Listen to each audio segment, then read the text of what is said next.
Welcome everybody, it's Friday. Welcome to episode 38 of Future Strong.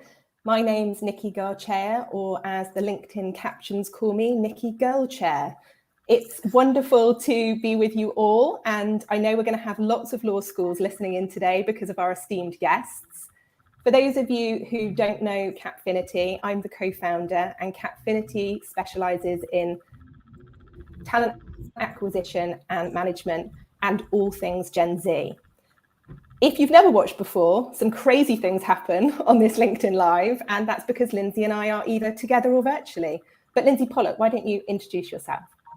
Nikki, thank you very much for that esteemed introduction. Hi, everyone. My name is Lindsay Pollock. I am a career and workplace expert. I'm the author of 4 books. My latest is Recalculating. I am a proud ambassador for Capfinity. I'm also a proud attendee of the NACE 2022 National Conference. And you might have noticed that Nikki and I are wearing our matching Portland t-shirts. So I just thought I would shout out Portland and everybody who made the NACE conference possible. We'll talk a little bit more about the conference as well as a previous conference that we attended with Nicole and Heather, but I'd love to invite them to introduce themselves. We're really sorry. We should have sent you guys t-shirts, but you look fabulous anyway. Nicole Llorenz, would you introduce yourself and then pass it to Heather? Thank you, Lindsay. As Lindsay said, my name is Nicole Llorenz. I am the Manager of Recruiting, Diversity, Inclusion, and Belonging at Latham. And I lead the diversity recruiting programs and initiatives at Latham, and that includes our pre-law diversity pipeline program, programming for 1L students, including our Diversity Leadership Academy and our Diversity Scholars Program, and many, many other things. But I will pass it on to my colleague, Heather. And by many other things, that was a big understatement. Thank you so much for hosting us. I'm just so excited to be here. My name is Heather Keltner. I'm a Global Recruiting Manager at Latham Watkins, and I'm based in the San Diego office. I've been at the firm for 16 years. And my primary role on the team is to really oversee the department operations and to ensure, our processes and policies are consistent across the firm. Amazing. Thank you, ladies. So I know that there will be comments and questions for you. Please put things into the chat function. We're keen to bring in your questions. First of all, would both of you just share a little bit about your kind of career journeys today? Nicole, I don't know if you want to kick off first. Yeah, sure. So I went to law school at Cornell many, many moons ago.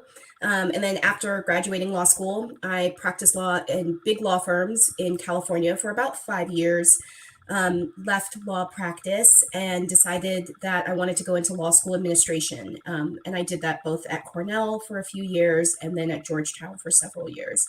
While I was at Georgetown, I founded a program with Maura DeMoy, who was our Director of Academic Success, called RISE, which was a program specifically for underrepresented students, which really led me to the DEI space. And then was very fortunate to be on a panel with James Boyle, which led me to Latham. And I've been here for about a year. I'll pass it to Heather.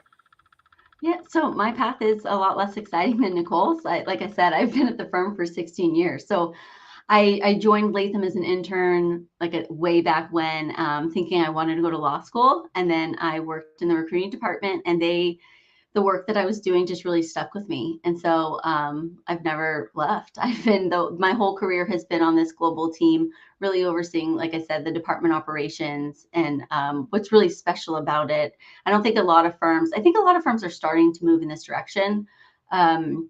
But a lot of firms have local recruiting teams, obviously. But Latham was probably one of the first that had this global centralized team. And so I was really fortunate to be on that team, really early on. That's wonderful. And I think we'll draw off some of your global experiences as we go through. I can see some of the folks who are dialing in are from London. So it'd be good to hear a little bit about the way in which you're working globally. One of the things Lindsay and I wanted to do today is at the NACE conference and at the NAUP conference, there are some themes that we've been noting, and it's come through a lot of our research over the last couple of years as well.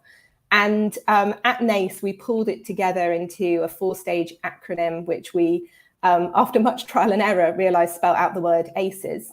And we want to pick that up and talk to you about these 4 ACEs and how it is manifesting in your work. So over to you, Lindsay. Thanks, Nikki. I also want to welcome everybody in the audience to tell us where you're dialing in from. We've got our good friend, Fred Burke in New York City. Hi, Fred. Trudy Steinfeld and Manny Contamanolis in Cambridge, Massachusetts. Welcome. We've got Bailey in North Carolina, Luis in Philadelphia, and as Nikki mentioned, Jill, thank you for joining us from London. Please keep the comments and greetings coming. As Nikki mentioned, in the NACE conference, National Association of Colleges and Employers, and NALP, National Association of Law Placement, Nikki and I have been sharing a lot of the research we've been doing really since the beginning of the COVID pandemic around March 2020 to talk to employers, recruiters, DEI professionals, professional association leaders, and of course, career services in undergraduate and law schools to talk about what they're seeing, what they're hearing, and really to come away with tactical, actionable takeaways. And as Nikki said, we desperately tried to come up with a cool acronym, and finally we did. And what we came up with is the A for authentic, the C for clear, the E for experimental, and the S for sustainable. This is really what students, what candidates told us made companies and law firms the most appealing. So Nikki, why don't you lead into Nicole and Heather talking about authenticity. But first I want to welcome some more audience members. We've got Mike from Knoxville. We've got Latoya from Capfinity in Florida, Jordan from Pennsylvania, and Jane Matson, our friend from Westford, Massachusetts. Nikki, over to you to go through the first A. Thank you. As a psychologist, this authenticity point fascinates me. I find it incredible that children as young as 6 can decipher whether someone's being authentic or not just by looking at their smile. One of the things that we saw recently in our Capfinity research that we did in partnership with YouGov and the Wall Street Journal was that really to discover that right now, authentic approaches to work, to recruitment, are really important. Candidates are saying it's 82% of the reason that they will join a company is if that culture really comes through the recruitment and the attraction processes. And that's jumped up from about 49% before the pandemic. And I think we can all imagine why it's so critical. I know working with you as clients that this authenticity piece comes through your process, but it's much broader than that. I wonder if you both just chime in on what does it mean at Latham? Why are you investing in it? And how might candidates experience this authenticity? Yeah, sure. So, I mean, like you said, it's just so important. And I would say it goes beyond the recruiting process. It's funny, we're talking about this because Michelle Carpenter, she's a member of our executive committee, was asked for one piece of advice to give to our summer associates last week at our academy. And her advice was to be yourself. And that wasn't just, as during the summer, it was throughout their entire career. So it's truly a value that Latham has at all levels. The number one reason people come to our firm is our people and our culture. So we really, in the recruiting process, need to be able to distinguish that to candidates. And so one way we do that is through our People of Latham campaign. And what it does is it really just highlights the personal stories. They're all written in first person because they're written by the people of Latham. And it just connects, the outside world with the people. And, it's the work we do is very exciting, but everyone has, a life and, a story behind their work. And I also just wanted to highlight Nicole has been featured on these stories, which is amazing. They're just so touching, and I encourage everyone to read them. So I don't know, Nicole, if you wanted to add to that. Yes, thanks for the shout out, Heather. Our People of Latham campaign is definitely one of the ways that we show our authenticity. For this month, we are highlighting our Pride stories for our LGBTQ plus lawyers and staff, and Happy Pride Month. And we just, like Heather said, they're just really great looks at who works at Latham. And it's not just our attorneys, it's our staff, like myself and others, so that candidates and anybody who wants to know, what is it like to work at Latham can look at these stories and see the people that make up who we are. The other thing we do is that I wanted to highlight is for 1L students in particular, we have these webinars, and the webinars are hosted by our affinity groups. And what they're doing is they're showing what it's like to be a Black attorney practicing law or a first generation attorney practicing law. And I've actually been really surprised at the candor that these partners have about what their experience has been like, the good, the bad, the ugly, and just sharing. And so that students can not only take the stories, but that they can also take the advice that these partners give about, as they head into their law practice, what they may experience, and if they experience, what they should be doing about it, and who their allies are and such. And so the webinars are available all during the fall, and it's just a really great way to show our authentic selves. I love that example, Nicole. Our previous guest was Mary Scott, who does a lot of research with students. And one of the things she talked about is one of the factors that students respect the most when making a decision is to talk to real human beings who work at the firm that they're considering. So I think that's a really powerful example. And I love the use of affinity groups. Moving on to the C of ACEs, to be clear. Another nugget from Mary Scott, and this was just a huge theme at the NACE conference, and something that I know Latham and Watkins really gets right, is that the basics of getting back to people when you say you're going to get back to them, if you have an assessment process talking about why you're doing it and how students will be assessed, keeping to your deadlines is so important. And we often talk about things like brand, and colors and logos and websites. And really at the end of the day, it's the basics that students are really interested in. So Heather, I know that Latham has a video that I'd love to hear about. And you're just really, I think, clear and explicit in the process, which can be really complicated. So can you talk about the importance of clarity? Yeah, absolutely. I mean, transparency is a core value of Latham, and it's something that we kind of hold true in all aspects, so including the recruiting process. So as you said, Lindsay, as it relates to the process, we want to be very clear with candidates from the beginning what to expect at all of the stages. So that's what was, the reason behind the video.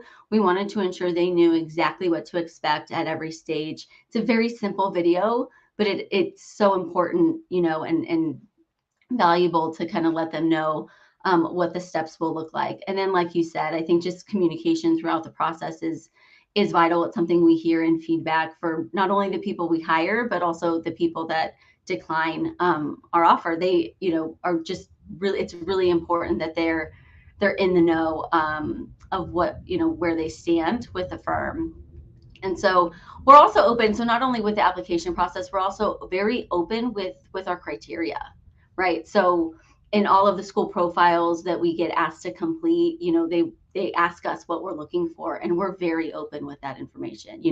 We want bright students who will contribute to our merit-based culture of, inclusion, innovation, diversity, transparency. And so we combine all of those things with our core competencies and academic performance to get a holistic view of a candidate. And so one of the benefits, and one thing we really try to think through when we think of the recruiting process as a whole, is we want the candidate to learn just as much about Latham as we're learning about them. And I think that also speaks to our transparency. We want them to walk away, feeling confident that they've, have a really good understanding of what life will be like and who they will be working with. And our producer, Haley, just put the link in the chat, everybody, for that specific video. Thank you for being candid and sharing that video with anyone who wants to see it. Nicole, we're just talking about clarity and transparency in the process. Can you talk about why that's so important to candidates from underrepresented groups? Yes, thank you. And I apologize, my computer decided to shut down. Yeah, absolutely. I think, we think about this in particular with our underrepresented students. How do we provide clarity? And in addition to all of the things that Heather must have said when I missed it, we are very involved in pre-law programs and getting onto panels and having sponsorships with our affinity groups. And all of these things are for our attorneys to get in front of students, answer questions, talk about our process, be as transparent and provide as much clarity as we can so that students feel, particularly underrepresented students who may have never met an attorney or applied to a job, feel really comfortable with our process and asking questions. And I have been I've been really impressed with the way that our attorneys are able to field questions. And if they don't know the answer, they come back to recruiting and make sure that we follow up, and just making sure that candidates feel really confident that when they're applying to Latham, they're applying to a place that is going to be transparent with them and provide that clarity. I just want to, sorry, Lindsay, I just want to come in on this point, because one of the things that's really, I guess I'm listening to and just want to feed back and get your reactions to is you both speak like this is really easy, the level of clarity that you demonstrate at Latham. And I know from the work that we do that it's not necessarily the easiest work. But it also sounds as though there is some pretty strong stakeholder buy-in within the firm to some of this. And we also know that that doesn't happen overnight. Mm-hmm. Could you just share with us kind of how has this culture of transparency evolved, and where does this buy-in come from? I think this is something that Latham has had as a core value from its inception. I mean, I think one of the pillars of Latham is our associates committee. And I just, speak to this all the time because I think it just really demonstrates the transparency of the firm. So our associates committee is a committee made up of half associates and half partners. And this committee reviews all of the associate evaluations, has say in all associate bonuses, and who makes partner. And the associates on this committee have equal say in who makes partner at the firm. And it's pretty incredible when you think about it, because associates are essentially picking the future leaders of the firm, right? And so it's pretty amazing. And I think that's just like one, thing that kind of speaks to this. We also hear a lot from laterals that they learn more about Latham, our financials, our background, our history in the first week that they're with Latham and being integrated with the firm than they knew about their prior firm throughout their time there. And so again, I just think we're very open because we feel that is important. And like I said, it is all, it's important in the recruiting process, but it's something that continues to be important, throughout an attorney's life, throughout the staff, his career at the firm. So I agree. I think a lot of this speaks to firm leadership. I agree with Heather. And I will say that I think, attorneys are a part of the process all along the way. So if we're doing something like bringing in an assessment, attorneys are a part of the drafting of the questions, of the, getting feedback. We after we're done, we get more feedback. Mm-hmm. I think that it's really, we really see the value. And so therefore, we're willing to take a process maybe a little slower than another place, because we want to make sure that we have, as Nikki said, that buy-in, because we're trying to make this something that stays with the firm for a long time. And if we're going to do that, then we need to make sure that our attorneys and our partners and our staff are all on the same page about what each step should look like. And so I think, and I think Heather would agree with me that we spend a lot of time talking to our attorneys about what they need and what they want out of these processes, and making sure that we're incorporating that in anything we do on the recruiting team. It's so admirable. And just how much you're willing to share at the NELP conference and share here, I think is really powerful. And just hearing both of you, it really leads into the E of our ACEs model, experimentation. It seems that Latham isn't afraid to experiment and pilot new approaches. So you've talked a little bit about it, but can you talk about what drives this change?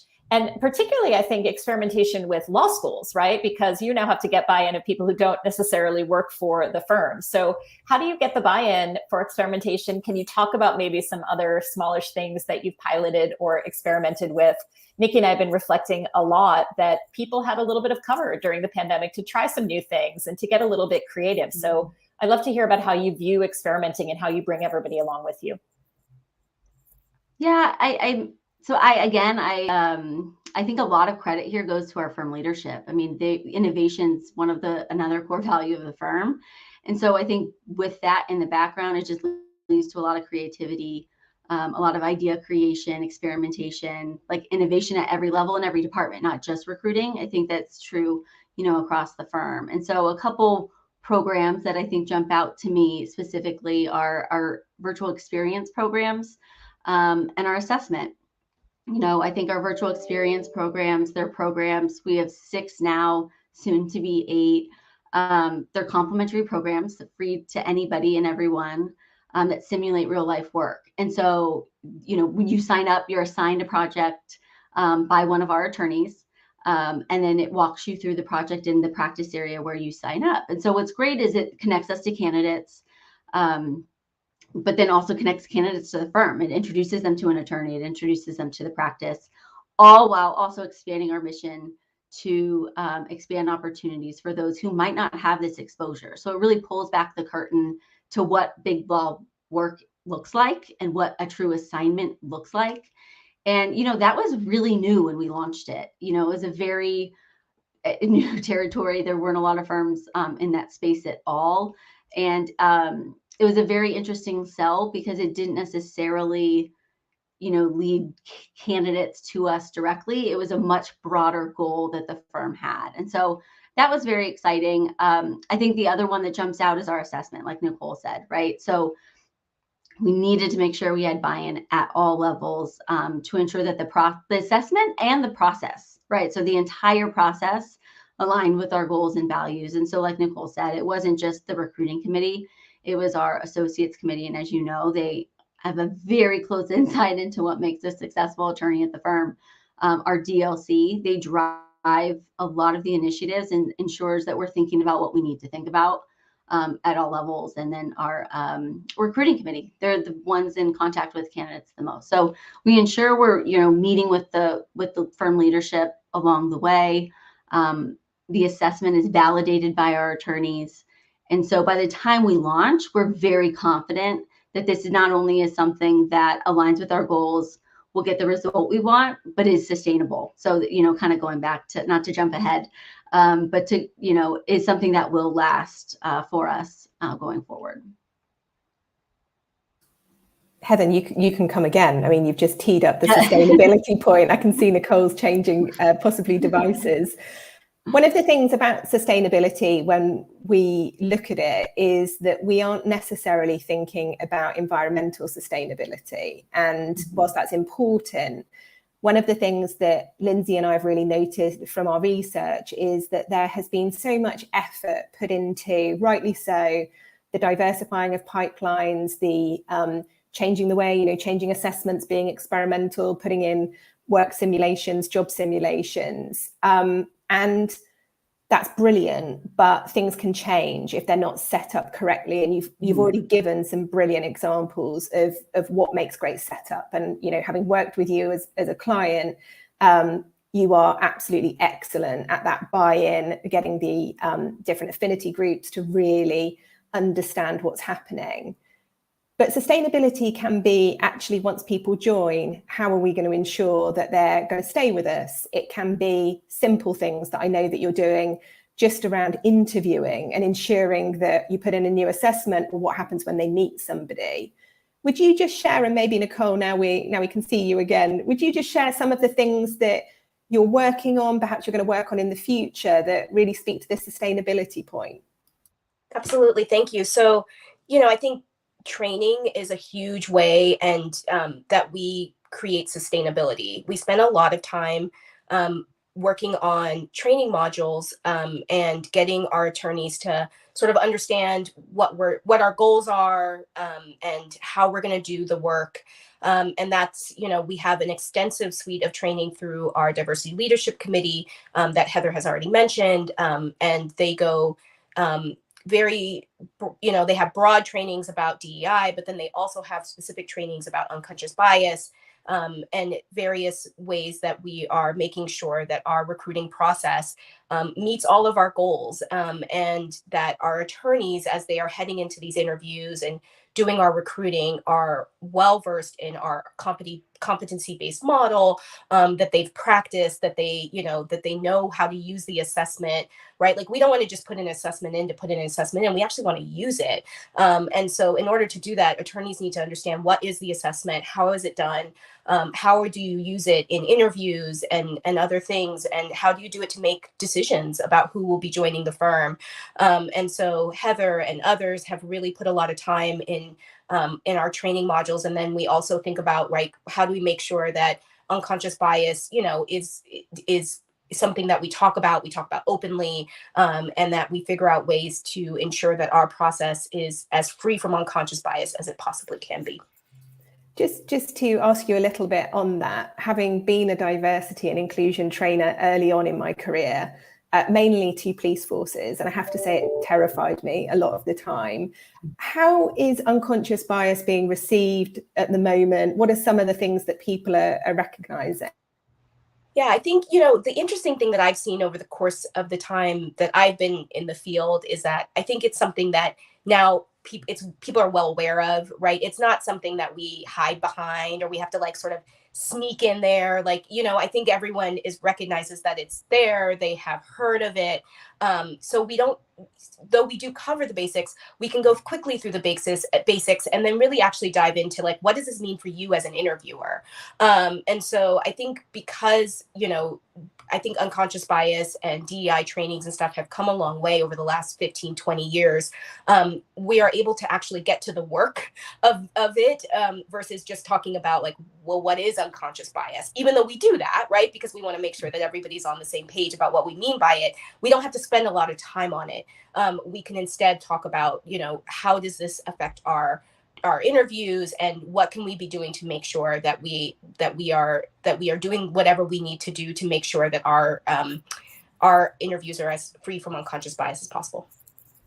And I think a big piece of that too is just to ensure these trainings are consistently offered, right? I mean, I think you hear it once and you're very moved and you have the best intentions and then it slips from your mind, right? And so I think offering these annually or at least regularly, whatever that means, is super important because they're great reminders for everyone. Yeah, I would agree with that, Heather. I think, we offer them at least once a year. That's this particular type of training, the unconscious bias training and recruiting. And then we record it so that other people can, and, that's sort of the beauty of being able to do it virtually versus having, to do it in person where it's harder to record. Like we're able to record it and then share it. And, so that if someone joins the firm in 2 months, and then we want them to be a part of recruiting, we can share that video. And so that we're making sure that the message continues. That's such a perfect definition of sustainability. It's not one and done. I'm looking at the chat. We've been joined by someone whose name will be familiar to everyone here. We've got James Boyle watching. Thank you, James. Great to see 2 aces from Latham here on Future Strong. James, we're so grateful to you and thank you for being a former guest. And we've got some questions. Nicole, the first question is to you from Trudy Steinfeld. Are you seeing resistance from some law school career placement operations? If so, how do you convince them that Latham's process is more inclusive and fair? What are you hearing from the law schools? Yeah, I think on the law school side, I think everyone's trying to figure out sort of what does the future of recruiting look like. And so, I think there's always some pain points in trying to figure out like, how do we make sure that the recruiting process is good for attorneys, is good for law students, is good for law school administrators, right? So that we're all on the same page. And so I think James in particular does a really good job reaching out to our CSO, our career service offices at various schools to keep the conversations open, to talk about what we're doing. And part of it is that transparency. James is very transparent about what we are doing. And in that transparency, he's able to get feedback, to work any sort of feedback into our process. And so make sure that people always feel like they're on the same page, that we're not blindsiding them, or they don't feel like, oh, well, we didn't know Latham was going to do that. And so now, now we feel like we've lost trust. And so I think a lot of it is just trust building. But yes, of course, there's going to be pain points. And, I think that James in particular does a very good job helping to make sure that everybody is at least on the same page about what's going on. And then also getting feedback and figuring out how can we incorporate that feedback in what we do. And I didn't just say that because he's my boss. He actually is really great. People listening are like, this James Boyle sounds incredible, which he is, just to clarify. So as we draw to a close, I think we have a lot of well wishes within the chat. I just want to thank Nicole and Heather for so openly sharing your experiences, your processes. I think anyone listening will have heard some brilliant tips in terms of how to work their processes into better shape. But as always, our resident narrator, Lindsay, what are your 3 top tips? Thanks, Nikki. I just want to say a huge thank you to Nicole Llorenz and Heather Keltner from Latham Watkins. You have shown how Latham demonstrates so beautifully what Nikki and I have coined the ACEs of recruiting. A is for authenticity. You both talked about how people and culture are why candidates choose you, so show them off. Make sure that your affinity groups are involved and that you're being as transparent and honest as possible so that people can really be themselves when they join the firm. The C is for clear. We shared a video that's available to everybody about the process of applying to Latham Watkins. And it's really being clear and transparent with your own attorneys, with your staff, with candidates, and also with law schools. So you can really have that trust that you're going to do what you say you're going to do. The E is for experimental. One of my favorite examples of your experimentation is with virtual experiences and assessments to make sure that candidates are seeing the real work of what it means to be a lawyer, because not everybody really knows what big law does. And S, sustainability, training, ongoing sustainable training. This is not a one and done issue. We've got to keep people learning about things like unconscious bias and really the goals of the firm. So I think that what you've presented to us is really a holistic approach to recruiting and diversity, equity, inclusion. And in a very frenetic market, I think it really gives a North Star for people to aspire to. So thank you for being our guest today. Nicely done, Lindsay. Thank you. And as we wrap up episode 38, we look ahead to episode 39, when Lindsay and I will be joined by Stephanie Palante from Cigna and also the president-elect at NACE. So we look forward to welcoming Stephanie 2 weeks from now. As we said at the beginning, happy Pride Month, everyone, and we wish you well. And we look forward to seeing you 2 weeks from now. Thank you again, Nicole, Heather, and Lindsay. Let's dress the same next week too. You have to send me another t-shirt. Bye. Bye-bye.